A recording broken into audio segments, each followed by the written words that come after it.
What's up, guys? JD here, and on today's show, I am talking to the editor-in-chief of Entrepreneur Magazine, Jason Feiffer. So, if you want to get press coverage, if you got a business, if you want to grow that business, and you want to get press coverage, you might want to listen to what Jason has to say, and you might be surprised by the advice he gives.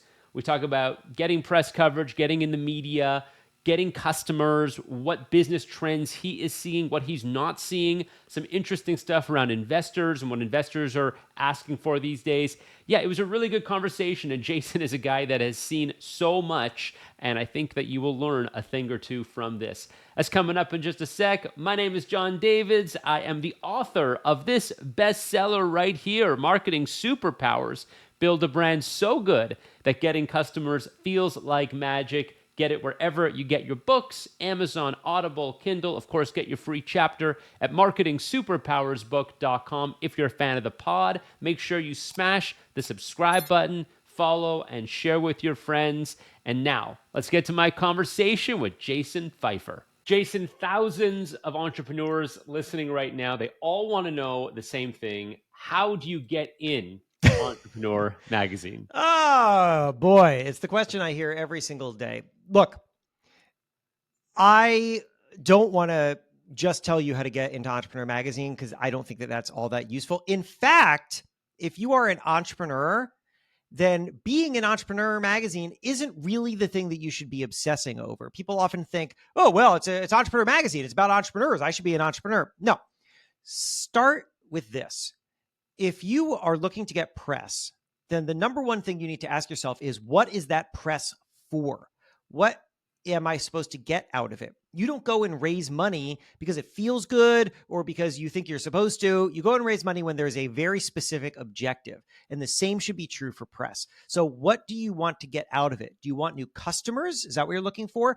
Are you looking to impress investors?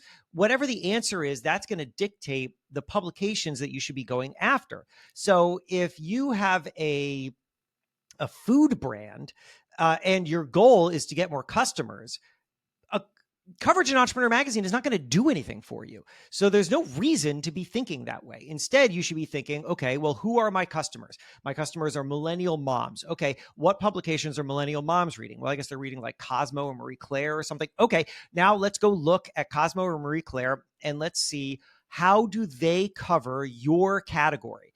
You have a snack food brand. How are they writing about snack food? Oh, well, they're writing about snack food in roundups that are oriented towards events or holidays or whatever, right? Best snacks for Valentine's Day, our favorite snacks for the summer. Okay, great. Who's writing those stories? So take a look at who's writing those stories. Is it somebody on staff? Is it some freelancer? Now reach out to those people. That's who you should. Who cares about whether or not you're an Entrepreneur Magazine if you want to sell snacks to millennial moms? It doesn't make any sense. So it's a mistake that people often make, is they think because they are an entrepreneur, they should be an Entrepreneur Magazine. You just think about this as a tactic and a tool, and then move forward from there. And I like how you also phrase that. You want to put yourself into a template, or at least your story into a template that someone can just plug into what they're already doing. If you're giving somebody extra work to do homework, nobody wants homework. Make it easy for me if you actually want to get this done. So who is the bullseye? Like, give me the person who like checks the box. Yes, you should be an entrepreneur. Is this from the perspective of it's helping them, or is this from the perspective of who we write about? Because those are different things. That's a good point in itself. So let's kind of do those both and hopefully find like the happy middle. Sure. Okay. Who should be an entrepreneur?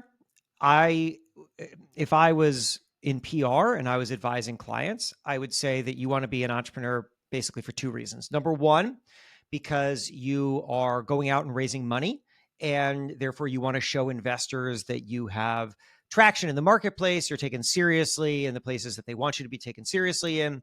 Having that clip can be really useful if you're going to be sitting down with a venture capital firm.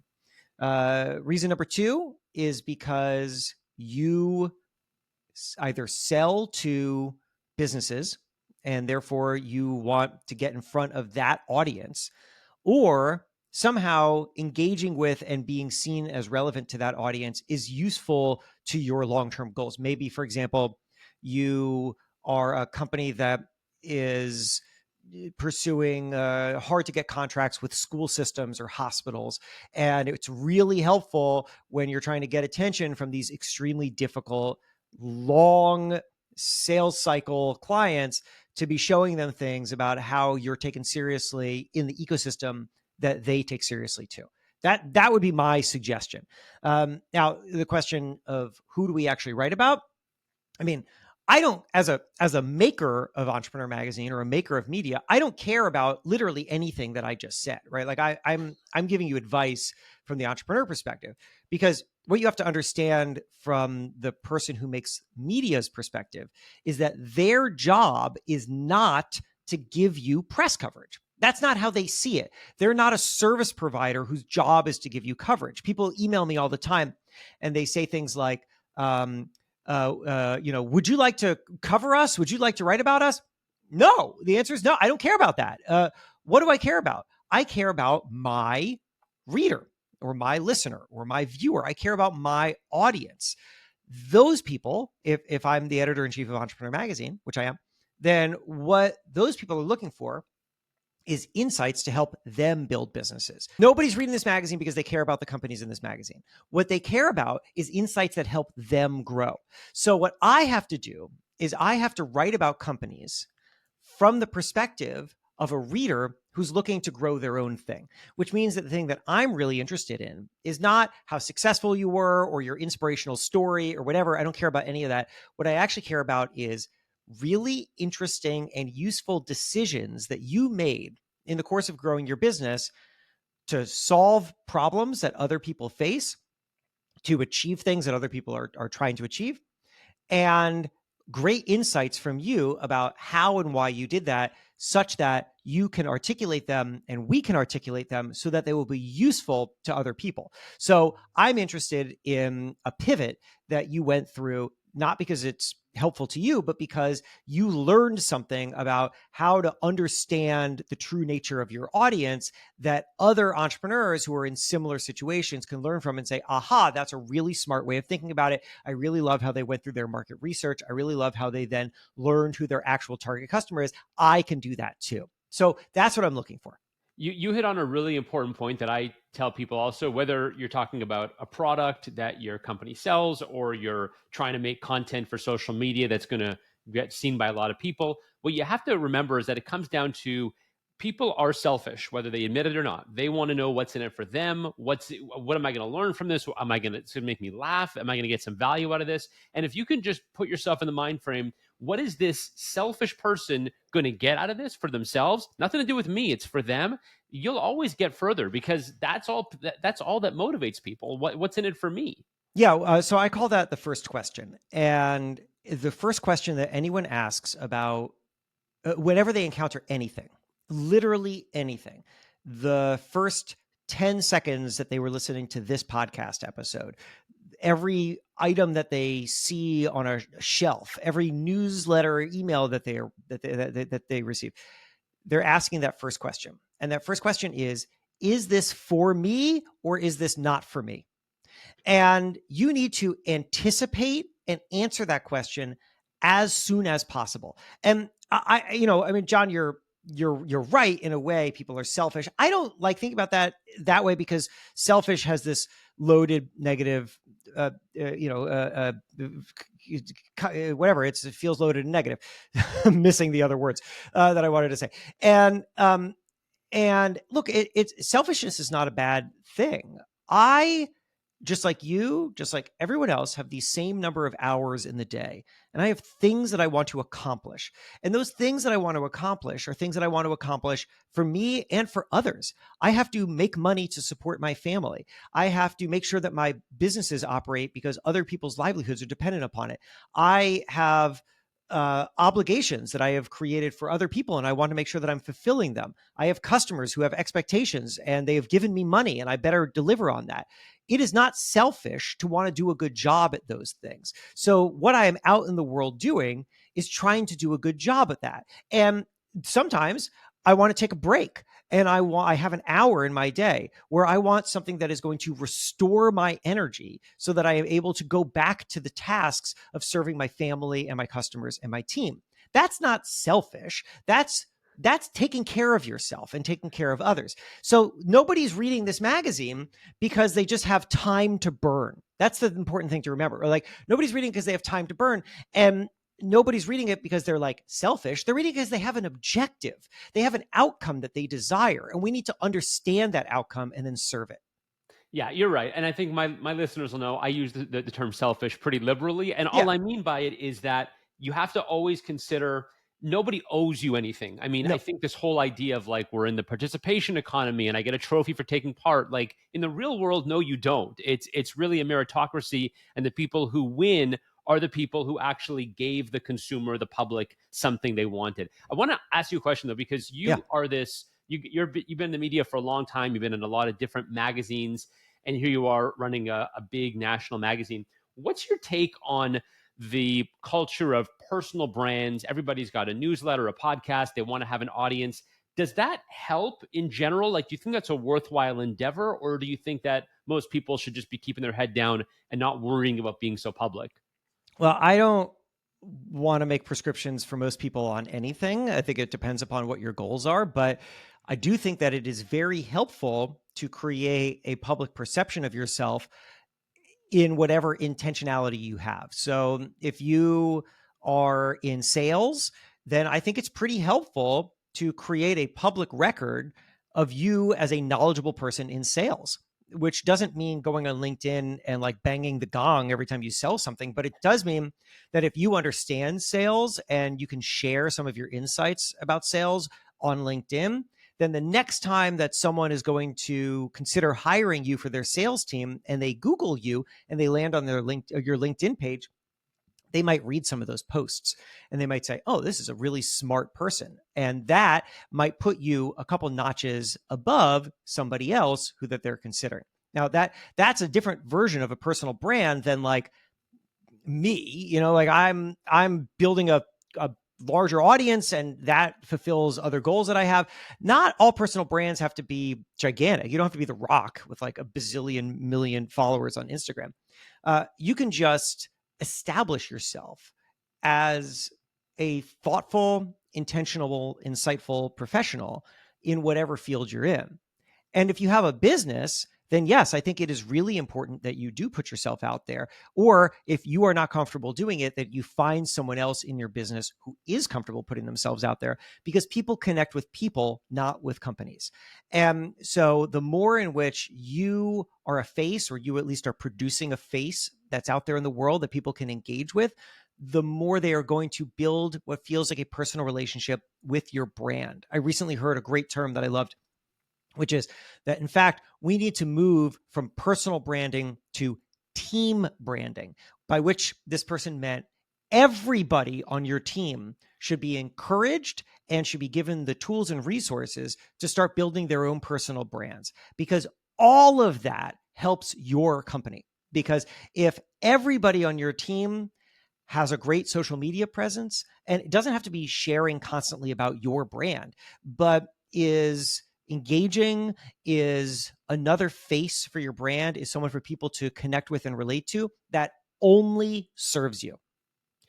The idea you mentioned there, and I like how you said, for me, yourself as a magazine editor, as a public speaker, a keynote speaker, your brand and the audience you reach is very different because you're actually selling yourself. So Yeah. having a big audience actually adds to the value of the product, which is you, Yeah. versus someone who's selling whatever, a plumbing service or a legal service. Yeah, they need to be known, but having that extra 20,000 followers isn't going to necessarily put more money in their bank account. And That's right. so you've got to equate it to what the objective is. You don't have to be an influencer, right? People tie social media to influencer. To be active on social media doesn't mean that you have to be an influencer. It doesn't mean that you have to play the numbers game. Every industry is different. Every goal is different. I do think that you need to be utilizing available platforms to show people that you are a knowledgeable and trustworthy person. I think that that's really useful. You don't have to do it. You don't have to do anything. People have successful careers and they never do any of this stuff. But I do think that it's a available tool for you and you should consider using it. It does not mean that you need to play it the way that others do. It does not mean that you need a bazillion followers, but just engaging in those spaces can be very useful. So when I was starting out as an entrepreneur in the kind of early mid 2000s, the whole world was like VC backed. You want to go to Silicon Valley, you want to have a tech thing, even if you're selling pillows or mattresses, it's tech. Yeah. You know, it's Right. Right. I want to get that valuation. And then it moved, and now like bootstrapping, cash flow, holdcos, boring businesses, that's kind of all the rage. What are you seeing? And do you think are we sort of in the middle of a cycle? Are you seeing more of one versus the other? That's a good question. I mean, a couple of years ago, my answer was the thing that you just said, which was we are shifting from the convenience economy and the buzzy economy into the boring economy because the opportunities were in these underserved and under innovated spaces. And the next billion-dollar company is going to come out of logistics and agriculture and just stuff that most people find boring, but is actually an enormous opportunity and is far more the foundation of our lives, right? Like, if we get agriculture in this company, if we get agriculture in this country wrong, people don't eat. It's very important that we get it right, but all the VC money was going into, like the last mile. Can I get my food delivered fractionally faster than before? And so that I saw that, and I think that there is still a lot of truth to that, and it's exciting. The thing that I think we're seeing now, on top of that, is a real shift that was always there for small businesses, but is now there, I think, for venture-backed businesses as well, towards being profit first, towards like away from that. We can just spend money on hypotheses and we can just acquire users and we'll figure out how to make money later. And I think that investors are interested in how are you going to make profit and be sustainable as fast as possible. And I think that in a increasingly like questionable economy, right? That we've been like, are we going to be in a recession for literal years now? It's like an exhausting question, but I think it is training everybody to be extremely efficient with their money and with their efforts, and to be thinking as long term as possible. And I think that's only a good thing. I think it's a good thing too. The pushback, or maybe I just don't know, as I don't see this like you do, Mm-hmm. is VCs in general, as far as I've worked with them, which has been a few years now, is they don't really care about profits. They care about growth, such that they can get the next funding round, such that they can mark up the value of your shares in their portfolio and their fund. And so it's a bit of a different game. Are you saying that you're actually seeing investors, VCs, that are incentivized to watch you make a profit? Like, how does that help them? Well, so what I'm seeing and what I'm hearing are investors who are more interested in businesses that are thinking sustainably than before. So do they need to see someone to be turning a profit immediately? No, but I don't know. I was just talking to Brian Lee, who he was a co-founder of LegalZoom and Shoe uh, Dazzle, I think. Shoe Dazzle Yeah, and Honest Company, an OG. and he said that he wants to invest in founders who may never need to go raise another round, which is an unusual thing for you to hear investors say. But the reason for that, he said, is because what he really wants is to see founders who understand how to operate within restrictions, because he doesn't like people who are operating on the assumption that money comes easily and that they will always have additional funding and they can test endless directions that may or may not be true. He wants to see rigorous efficiency. And that is something that I am hearing from other investors in different ways as well. Look, again, everybody is going to be different. Everyone's going to have a different thesis. People are going to be investing in things at such an early stage that they're going to have no idea what it's going to look like 5 or 10 years down the road. But I do believe that a lot of people felt really burned by tech companies that built enormous valuations off of business models that were never really tested and never really worked, and that only lost money, and that ultimately lost the investors money too. And I think that there's a real celebration of founders who understand how to build sustainable, smart, efficient business models. I love hearing that because I think like I was just reading an article the other day about an entrepreneur who's been working on a business for like 8 years and it was VC backed and she was on the treadmill of raising more money and then it went bankrupt and she put a LinkedIn post out that said, you know, I should have just tried to make a profit earlier on because I could Yeah. have done that had that been my focus. And instead I thought I should be raising money and burning it at all costs. And like that's really not the way to go. That's you're putting a lot of effort into the wrong thing when you can put the same amount of effort in and become sustainable and self-sufficient. So I love that you're actually hearing that. Yeah, that's right. And look, even if that founder had been successful, it may not have made her all that much money. She would have been so diluted at the end of it that she would have owned next to nothing of her own company, which is something that founders need to be talking about more. Yeah, I was talking to Barbara Corcoran once from Shark Tank, and I told her, I said, Barbara, I love Shark Tank. I do. My wife and I watch every episode. I said, I love Shark Tank, but I have one beef with Shark Tank, which I want to share with you, which was, um,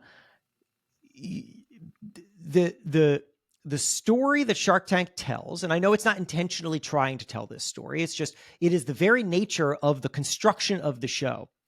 The story that Shark Tank tells is you need an investor that to build any kind of company, even if it's mailing a potato to someone as a joke, you need an investor like Mark Cuban to back you in order to build this company.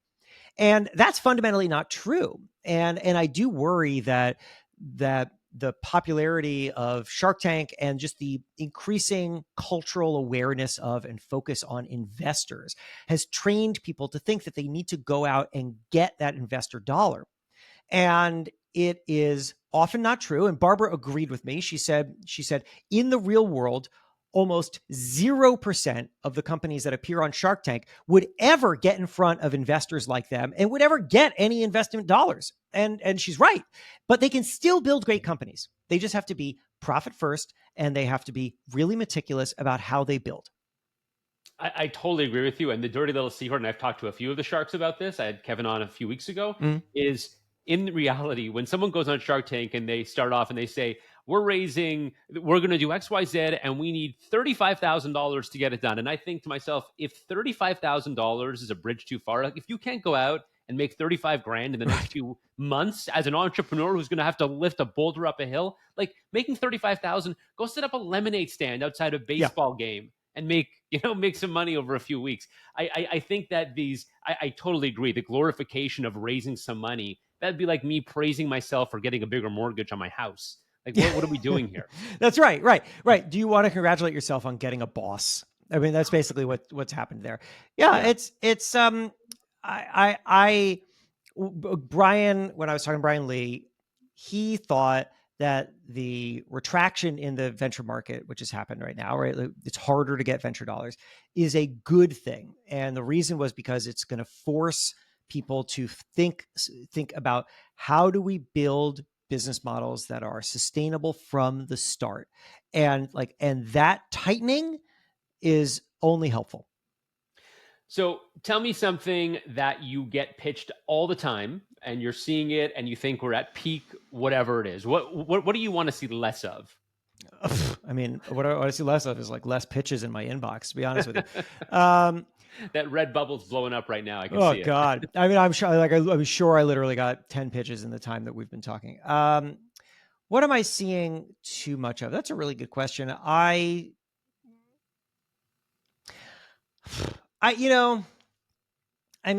thing that I see too much of, and this isn't a kind of business, but it's a kind of founder, and at least it's the way that they're pitching me. But I think that there's like an important nuance missed here, which is a lot of people pitch me and they think that their personal journey and struggle is a reason for lots of people to pay attention to them. They think that that's the thing that we're going to write about. And they seem to think that that's the thing that they can take to market. And what you need to know is that the founder story is indeed incredibly important. It's an incredibly important, useful tool, but it can't actually just be about you. Every story that you tell is really about your consumer. And so The thing that you need to be thinking about is, how is your story relevant to your consumer? And how does your story help your consumer understand your product? And I think people miss that distinction because they have been told that personal story matters. We are in an age of the personal story. So the most common phrase that shows up in pitches to me is some version of, I want to inspire people with my story. I just want to tell my personal story and inspire people. And it's like, that is not going to happen. And it's also useless. It's just a useless way to think. Instead, do you have an inspiring personal story that is fantastic? Figure out how to use that to engage people towards your ultimate goal. How does it inform the work that you do? How should it inform the way that your consumer should understand your product? But never, ever, ever lose sight of the thing that's most important, which is not you, it is them. What do they want? What outcomes do they desire? Nobody cares about your solution. They just care about the outcome that they desire. How do you talk to them and relate to them rather than just using yourself as this thing you feel like because you had you have a personal story that's compelling, that it's a ticket to every door. I want listeners to just hit the rewind button there, go back 2 minutes. Everything Jason just said, couldn't agree with you more. Your story in itself is not the currency. It has to have an outcome. It's the bridge to an outcome, a product, a service, a solution, something that helps the consumer. Because like you said, I want to inspire people with my story. What makes you worthy of their time, of their energy, of their belief in you? And it's this kind of stuff gets under people's skin because it's like, I'm not devaluing anybody. Everyone's story is important to themselves and to their family, friends, loved ones. But to get the attention of the public, you've got to be delivering more. Yeah. People misunderstand that thing that you just said about devaluing is really important. When I say no to somebody on a pitch, which is 99.5% of the time, I am not devaluing them. I am not telling you are unworthy, or that I don't think that you will be successful, or that your story isn't interesting, or that your brand isn't interesting. I'm not saying any of that stuff. And every time that you hear no from anybody else in the world, that is not what you're hearing. You're instead hearing this. You're just hearing this. That's it. You're just hearing, what you have is not a fit for my goals. And my goals are very specific. I already told you what they are. It's this very narrow vision of, have you made some decision or executed some strategy that has proven itself out in the marketplace that others can learn from, that I feel like was broadly applicable enough that it's relevant to a broad base of readers of Entrepreneur? That's not every story. So when I'm saying no, I'm not saying you suck. I'm not saying your story is bad. I'm not saying that you're not inspiring. I'm just saying you are not a fit for my specific goals. And that is the same for everybody. Go back to investors. Investors will say no to you all the time, even if they think that you might be successful. Why? Because you're not a fit for their specific goals, because the trajectory of your business just kind of doesn't match their thesis. Because whatever the reason is, people take this stuff way, way, way too personally. Never think that it's personal. It's not. It is just about fit, and you cannot and will not be a fit for everything. Jason, this was awesome. Thank you for joining. Where can people find you? Well, thanks, John. It's been a pleasure being here. I really appreciate it. People can find me primarily through my newsletter. That's what I'd love you to check out. I have a newsletter. It comes out once a week. It's called One Thing Better. Each week, one way to be more successful and satisfied and build a career or company you love. It's a lot of the kinds of advice that we've been giving on this episode here, really focused on people who are building things that they care about and are passionate about, and helping them see it differently and just finding an edge. It is available at the website onethingbetter.email. That's a web address, so plug it into a browser, onethingbetter.email. Awesome. Thanks so much, man. This was great. Yeah, thank you.